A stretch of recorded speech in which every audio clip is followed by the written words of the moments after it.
किसान आंदोलन का आज 1 साल पूरा होने पर किसानों का दिल्ली कूच, पुलिस ने लगाए बैरिकेड्स। हरियाणा, पंजाब और पश्चिमी यूपी से किसान दिल्ली बॉर्डर पर जुटने शुरू, आज दिन भर होंगे कार्यक्रम। दिल्ली पुलिस की गाजीपुर बॉर्डर पर दोबारा से बैरिकेडिंग, जवानों की तैनाती भी बढ़ी। किसानों के आज के कार्यक्रम पर दिल्ली पुलिस की नजर, सुरक्षा के पुख्ता इंतजाम। आज दिल्ली सरकार विधानसभा में लाएगी प्रस्ताव में किसान आंदोलन में मारे गए लोगों को मुआवजे की मांग। किसान नेता गुरनाम सिंह चड़ूनी बनाएंगे अपनी राजनीतिक पार्टी, पंजाब में अपनी पार्टी के सिंबल पर उम्मीदवार भी उतारेंगे। 27 नवंबर को सिंघू बॉर्डर पर संयुक्त किसान मोर्चा की बैठक होगी, आगे की रणनीति पर विचार किया जाएगा। 28 नवंबर को मुंबई के आजाद मैदान में किसान मजदूर महापंचायत, 100 से अधिक संगठन लेंगे हिस्सा। किसान आंदोलन पर अशोक गहलोत का बयान, कहा सरकार को समय रहते किसानों के हित का फैसला करना था। अशोक गहलोत ने कहा लोकतंत्र में झुकना भी पड़ता है, जनता की बात मानना हमारा कर्तव्य है। हैदराबाद में आंदोलन खत्म करके बोले राकेश टिकैत, जब तक सरकार एमएसपी पर कानून नहीं लाएगी आंदोलन जारी रहेगा। राकेश टिकैत ने कहा एमएसपी पर पीएम को चिट्ठी 4 दिन लिखे हुए हो गए, अभी तक सरकार का कोई जवाब नहीं आया। ओवैसी का नाम लिए बगैर राकेश टिकैत का बड़ा हमला, कहा बांध कर रखो, बाहर जाएंगे तो बीजेपी की मदद करेंगे। यूपी के जौनपुर में बोले असदुद्दीन ओवैसी, अखिलेश और योगी तय करने मैं किसान एजेंडा। आज अयोध्या दौरे पर मुख्यमंत्री योगी आदित्यनाथ सामूहिक विवाह समारोह में लेंगे हिस्सा। लखनऊ में आज होगी बहुजन महापंचायत रैली, अखिलेश यादव होंगे शामिल। 10 जनवरी को अहमदाबाद में वाइब्रेंट गुजरात ग्लोबल समिट का उद्घाटन करेंगे नरेंद्र मोदी। मोदी से मिले गुजरात के CM Bhupendra Patel, vibrant Gujarat summit की तैयारियों की जानकारी दी। आज रूस, चीन और भारत के विदेश मंत्री मिलेंगे, वीडियो कॉन्फ्रेंसिंग के जरिए मुलाकात। एससीओ कौंसिल मीटिंग में बोले विदेश मंत्री, कहा कनेक्टिविटी से जुड़ी हर पहल संप्रभुता और क्षेत्रीय अखंडता का सम्मान करने वाली हो। 13वें एएससीएम समिट में उपराष्ट्रपति का आह्वान, सुरक्षा परिषद और अन्य अंतर्राष्ट्रीय संगठनों में बदलाव का वक्त आया। सीबीएसई ने विदेशी छात्रों के लिए बदला नियम, अब स्कूल में दाखिले के लिए अप्रूवल जरूरी रही। जम्मू कश्मीर में कई जगहों पर एनआईए की छापेमारी, आतंकी साजिश मामले में जांच में जुटी एनआईए। शिवसेना नेता भावना गवली के करीबी सईद खान पर ईडी का शिकंजा, 3 करोड़ 75 लाख की अस्थायी संपत्ति कुर्क की गई। संविधान दिवस पर आज संसद के सेंट्रल हॉल में सुबह 11 बजे कार्यक्रम, राष्ट्रपति, उपराष्ट्रपति, प्रधानमंत्री हिस्सा लेंगे। संविधान दिवस पर प्रधानमंत्री शाम को 5:30 बजे दिल्ली के विज्ञान भवन में होने वाले कार्यक्रम में भी हिस्सा लेंगे। संविधान दिवस कार्यक्रम में शामिल नहीं होंगे कांग्रेस के सांसद, सूत्रों के मुताबिक पार्टी की सदस्यों द्वारा बैठक में न जाने का फैसला। आज मणिपुर के इंफॉल में बीजेपी अध्यक्ष जेपी नड्डा खिलाड़ियों और पूर्व सैनिकों से करेंगे बातचीत। केंद्रीय गृह मंत्री अमित शाह का बयान, 7 साल में पूर्वोत्तर में इंफ्रास्ट्रक्चर को बढ़ाने का काम किया गया। संघ प्रमुख मोहन भागवत का बंटवारे पर बड़ा बयान, कहा देश का विभाजन कभी न मिटने वाली वेदना, इस पीड़ा का समाधान विभाजन निरस्त करके ही होगा। नोएडा में पुस्तक विमोचन कार्यक्रम में बोले भागवत, भारत के विभाजन का सबसे बड़ा कारण इस्लाम और ब्रिटिश आक्रमण। भागवत ने कहा खून की नदी ना बहे इसलिए विभाजन हुआ, लेकिन उसके बाद भी खून खून बहा। मोहन भागवत का आज ग्वालियर दौरा, घोष शिविर में लेंगे हिस्सा। भोपाल में मध्य प्रदेश बीजेपी कार्यसमिति की बैठक आज, मिशन 2023 पर होगी चर्चा।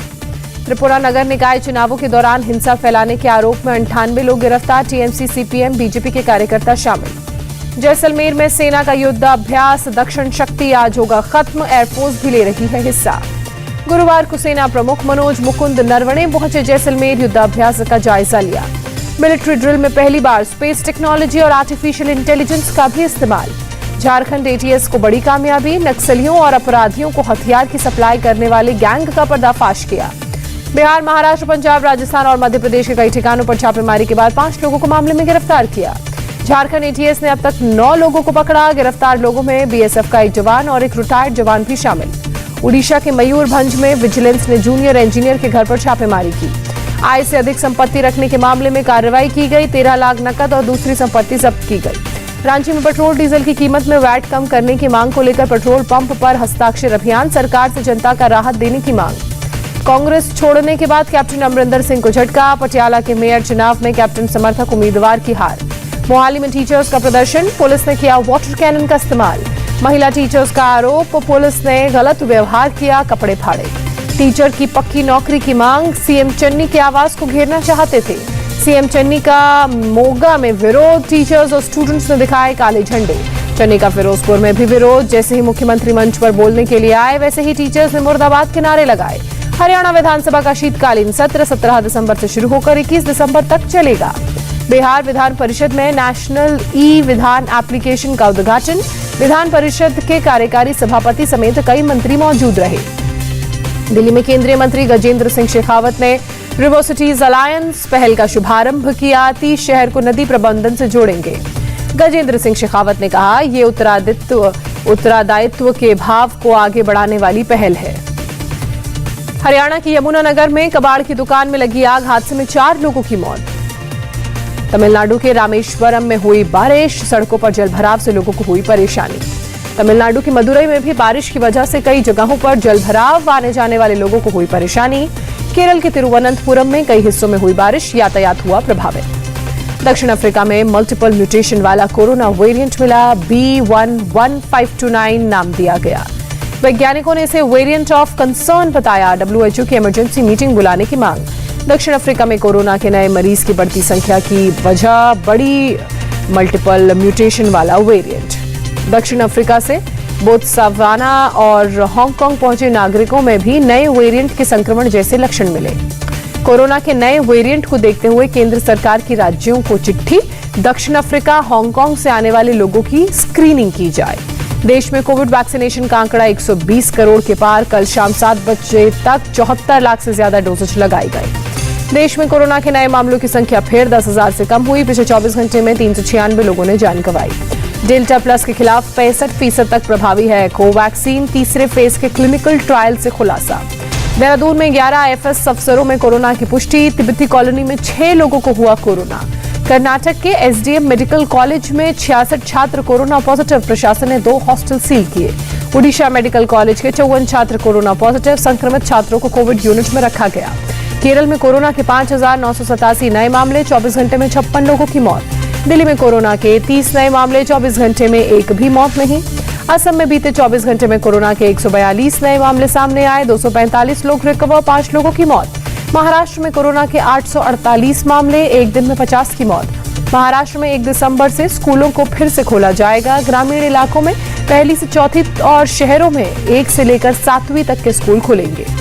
यूरोपीय संघ ने 5 से 11 साल तक के बच्चों के लिए फाइजर की कोविड वैक्सीन को मंजूरी दी। इटली में 40 लाख से ज्यादा लोगों ने कोरोना की बूस्टर डोज ली। मलेशिया और सिंगापुर एक दूसरे के लिए खोलेंगे लैंड बॉर्डर। फुली वैक्सीनेटेड लोग कर सकेंगे यात्रा। स्लोवाकिया में 2 हफ्ते का लॉकडाउन लगा। कोरोना के बढ़ते मामलों के मद्देनजर फैसला। कानपुर टेस्ट का पहला दिन हुआ भारत के नाम। पहले दिन भारत की तरफ से शानदार खेल। टीम इंडिया ने 4 विकेट के नुकसान पर बनाए 258 रन। अपने डेब्यू टेस्ट में श्रेयस अय्यर ने खेली नाबाद 75 रनों की पारी। रविंद्र जडेजा ने लगाया करियर का 17वां अर्धशतक। डेब्यू टेस्ट की पहली पारी में 50 से ज्यादा का स्कोर बनाने वाले अय्यर भारत के 47वें खिलाड़ी बने। श्रेयस अय्यर अगर सेंचुरी बनाते हैं तो टेस्ट डेब्यू में शतक लगाने वाले 16वें भारतीय बन जाएंगे। श्रेयस अय्यर के डेब्यू टेस्ट में सुनील गावस्कर ने भेंट की डेब्यू कैप। श्रेयस हुए भावुक। न्यूजीलैंड की तरफ से काइल जेमिसन को 3 और टिम साउदी को 1 विकेट मिला। बांग्लादेश के साथ टेस्ट सीरीज के लिए पाकिस्तान टीम का ऐलान। बाबर आजम करेंगे टीम की कप्तानी। वर्ल्ड टेस्ट चैंपियनशिप की अंक तालिका में टॉप पर पहुंची श्रीलंका की टीम। भारत दूसरे स्थान पर। श्रीलंका ने पहले टेस्ट मैच में वेस्टइंडीज को 187 रन से हराया। 2 मैचों की सीरीज में 1-0 से आगे। दिल्ली कैपिटल्स ने IPL 2022 के लिए होने वाले मेगा ऑक्शन से पहले रिटेन किए गए 4 खिलाड़ियों के नामों की घोषणा की। इन 4 खिलाड़ियों के नाम हैं ऋषभ पंत, पृथ्वी शॉ, अक्षर पटेल और तेज गेंदबाज Anrich नॉटिया। Junior hockey world cup के अपने दूसरे मुकाबले में भारत ने कनाडा को 13-1 से हराया। PV सिंधु ने इंडोनेशिया ओपन के क्वार्टर फाइनल में जगह बनाई। जर्मनी की खिलाड़ी को हराया। भारत पाकिस्तान के बीच T20 वर्ल्ड कप के मैच ने तोड़े सारे रिकॉर्ड। 167 मिलियन बार देखा गया मैच। अरविंद केजरीवाल ने टोक्यो ओलंपिक्स में हिस्सा लेने वाले और पदक जीतने वाले दिल्ली के खिलाड़ियों को सम्मानित किया।